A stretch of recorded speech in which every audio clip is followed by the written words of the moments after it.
no one could say Eritrea's media scene is thriving. After a crackdown on independent media houses in 2001, the authorities have had complete control of local media. Now, only state-controlled domestic outlets are allowed. Worryingly, human rights groups say that government journalists arrested in 2009 and 2011 are still imprisoned in solitary confinement without any prospect of a trial.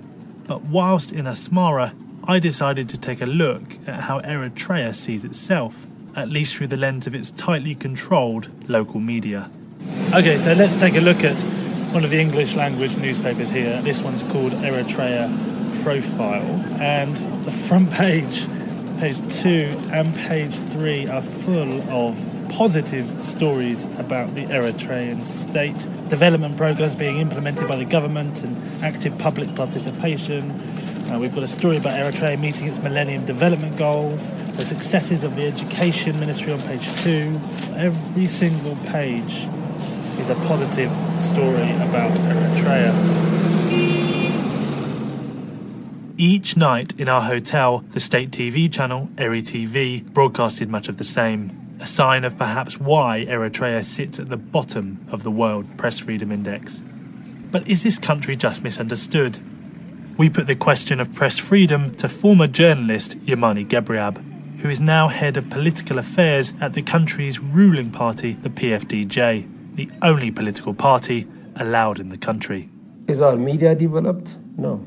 But all I'm trying to say is for us, the right to expression, the right for people to say what they want to say, the right to get information is a very important right. It's a very important obligation, and it's something that we'd like to sustain.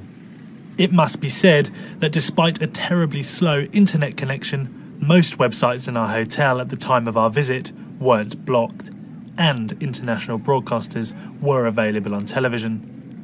But it would seem that without privately owned domestic media, there is a distinct lack of an alternative Eritrean voice. Here's Yamani Gebriab again.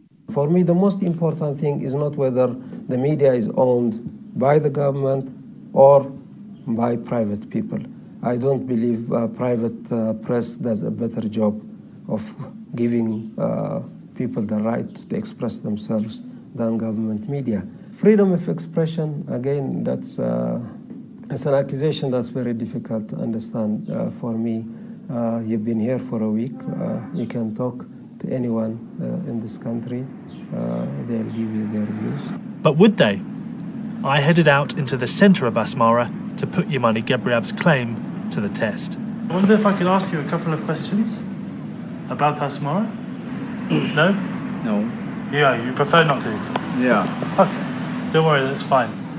Okay, turn it off. Okay. I wondered if I could ask you a couple of questions?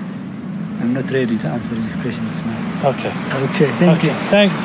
Bye-bye. Of the 37 people I asked, 37 refused to answer any of my questions. Making sure the microphone was turned off, a few then told me that they were frightened of who might be watching us or what might happen if they were to speak out. Despite the fact that a BBC news crew was inside Eritrea for the first time in many years, Eritrea's reputation as one of Africa's most repressive states shows little sign of changing.